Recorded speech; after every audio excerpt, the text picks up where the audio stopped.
मैं हूँ दासी तेरी दातिए, सुन ले बिनती मेरी दातिए। मैया जब तक जीऊँ मैं सुहागन रहूँ, मैया जब तक जीऊँ मैं पुत्रवती रहूँ, मैया जब तक जीऊँ मैं धनवंती रहूँ।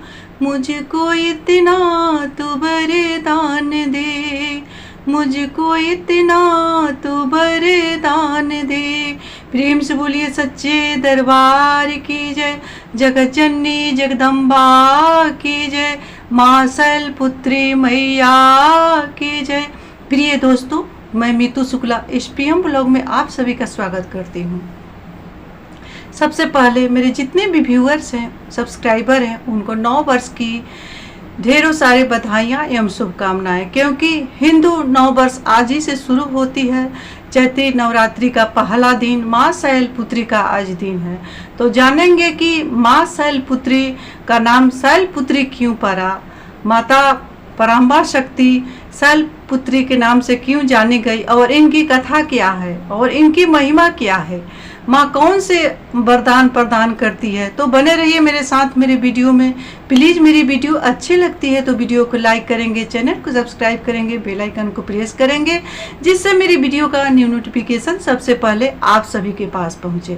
तो प्रिय दोस्तों, माँ शैलपुत्री है, हिमालय की पुत्री है। हिमालय के यहाँ जन्म होने के कारण इनका नाम शैलपुत्री पड़ा। ये माँ जगत जननी पराम्बा शक्ति वहीं सती थी जो कैलाश पर बैठी हुई थी, और उनके पिता दक्ष के यहाँ यज्ञ हो रहा था। दक्ष में सब किसी का न्योता था, लेकिन शिव का और शक्ति का न्योता नहीं था, बुलावा नहीं था। कैलाश पर बैठी थी माँ शक्ति महादेव के साथ। उसी रास्ते से सभी देवी देवता लोग जा रहे थे दक्ष के यहाँ। माँ पूछी शक्ति कि हे महादेव, इतने सारे देवगण कहाँ जा रहे हैं। महादेव ने बोले कि हे सती, आपके पिता के यहाँ यज्ञ हो रहा है, उसी यज्ञ में ये सारे देवी देवता लोग जा रहे हैं। माँ सती बोली कि हे महादेव, आप क्यों नहीं जा रहे हो। महादेव बोले कि हे सती, मेरा कोई इनविटेशन, कोई बुलावा, कोई कार्ड नहीं है, तो मैं कैसे जाऊं। लेकिन माँ सती को ये मंजूर नहीं था कि मेरे पिता के यहाँ यज्ञ हो और मेरा बुलावा ना हो। माँ सती बोली कि हे महादेव, हो सकता है मेरे पिताजी भूल गए होंगे, आप चलिए, मेरे साथ चलिए। पिता के यहाँ महादेव मना किए कि हे सती, पिता के घर बिना बुलावा को नहीं जाना चाहिए, जब बुलावा हो तब ही जाना चाहिए। वैसे में जाना चाहिए, क्योंकि बेटी का पिता के घर से वैसा रिश्ता होता है कि बिना बुलावा के भी जाना चाहिए। वहीं अगर पिता बदला लेने के मन से अगर यज्ञ कर रहा है, उसमें अपमान करने के लिए यज्ञ कर रहा है, तो वहाँ नहीं जाना चाहिए। नहीं तो 3 जगह होता है। महादेव ने माँ पार्वती को बताया कि 3 जगह होता है जहाँ पर बिना बुलावा के भी जाना चाहिए। पहला जगह होता है अपने पिता का घर, दूसरा जगह होता है अपने गुरु का घर, और तीसरा जगह होता है अपने मित्र का, दोस्त का घर। सच्चा मित्र हो तो बिना बुलावा के भी जाना चाहिए। अगर पिता आपसे स्नेह करता है, कोई कारण बस भूल जाता है बुलाना, तो बिना बुलाए भी जाना चाहिए। और तीसरा जगह है गुरु, गुरु के यहाँ भी बिना बुलावा के जाना चाहिए। यहाँ तो आपका जो पिताजी हैं वो यज्ञ तो कर रहे हैं राजा दक्ष, लेकिन प्रतिशोध का बदला लेने के कारण यह यज्ञ कर रहे हैं मुझे अपमानित करने के लिए पिता के यहाँ। लेकिन माँ सती मान नहीं रही थी, विधाता को तो कुछ और मंजूर था। माँ सती ने कही कि हे स्वामी, आप तो नहीं जाएंगे, लेकिन मैं तो जाऊंगी, क्योंकि मैं उनका पुत्री हूँ और मेरे पिता के यहाँ इतना भारी यज्ञ हो रहा है, मैं कैसे नहीं जाऊंगी। ऐसा कहते हुए माँ सती ने चल दी। महादेव ने उनका जाने की तैयारियां कर दी माँ सती की, और वहाँ पर अपने कुछ गण को भी साथ भेज दिए, क्योंकि महादेव को सब पहले से पता था, वो तो देवों का देव महादेव हैं।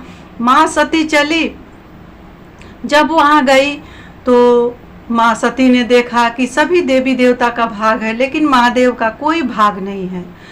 माँ सती के वहाँ जाने पर सबने मुंह फेर लिया। जो बहनें थी सो मुंह छिपा करके हंस रही थी, भाभी ने भी मुंह छिपा करके हंस रही थी।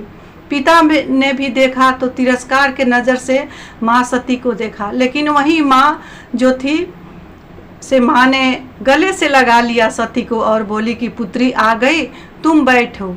माँ ने बैठने के लिए भी कहा, लेकिन सती जैसे देखे कि सभी देवी देवता का भाग है और मेरे महादेव का भाग नहीं है, मेरे पति का भाग नहीं है, उसी समय सती ने क्रोध से कांप उठी और अपने पिता दक्ष से बोली, क्या पिताजी, सब देवी देवता का भाग है और मेरे महादेव का भाग क्यों नहीं है?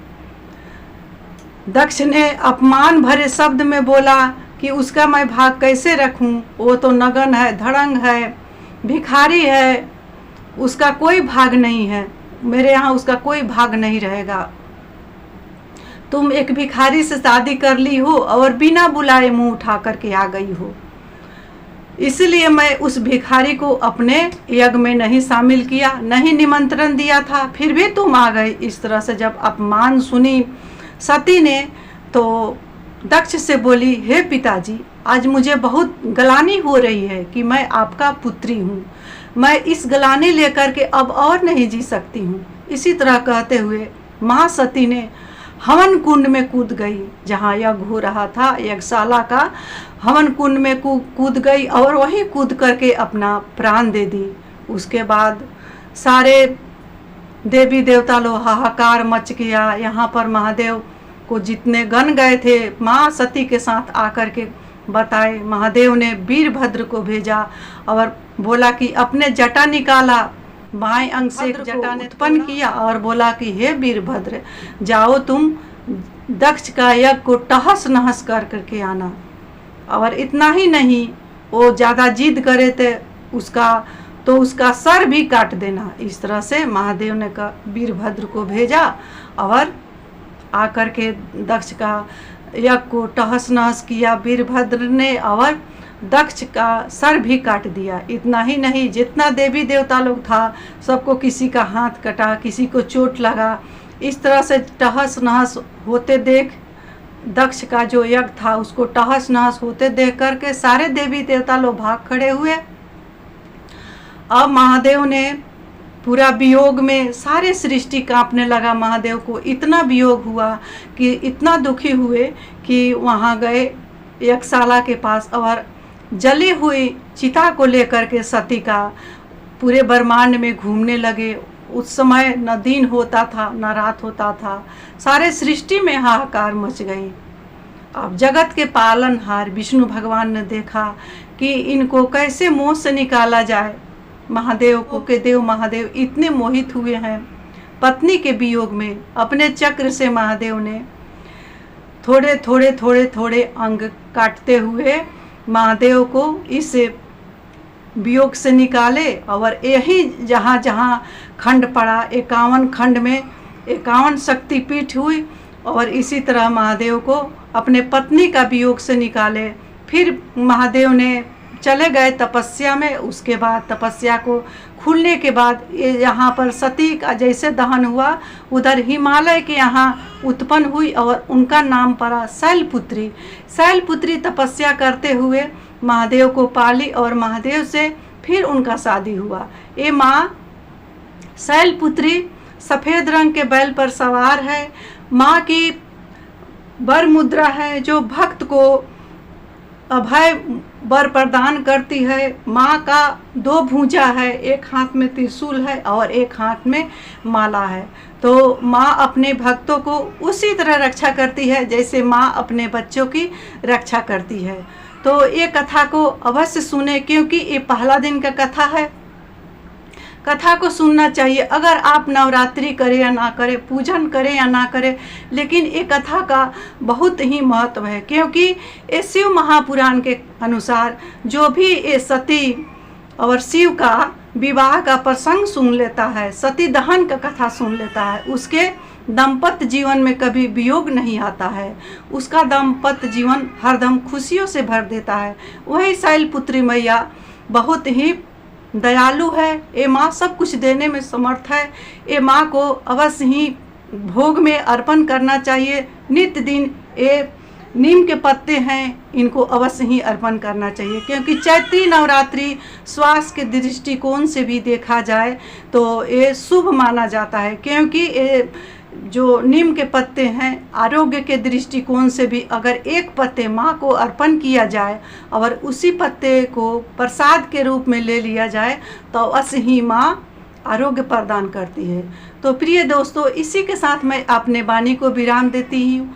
मेरे जितने भी व्यूअर्स हैं, सब्सक्राइबर हैं, उनको चैती नवरात्रि के ढेरों सारे बधाइयाँ एवं शुभकामनाएं। आप सभी पर माँ जगत जननी जगदम्बा की कृपा बनी रहे। आप जहाँ कहीं भी रहें, स्वस्थ रहें, खुश रहें, खूब मस्त रहें। प्रेम से बोलिए सच्चे दरबार की जय। जगत जननी जगदम्बा।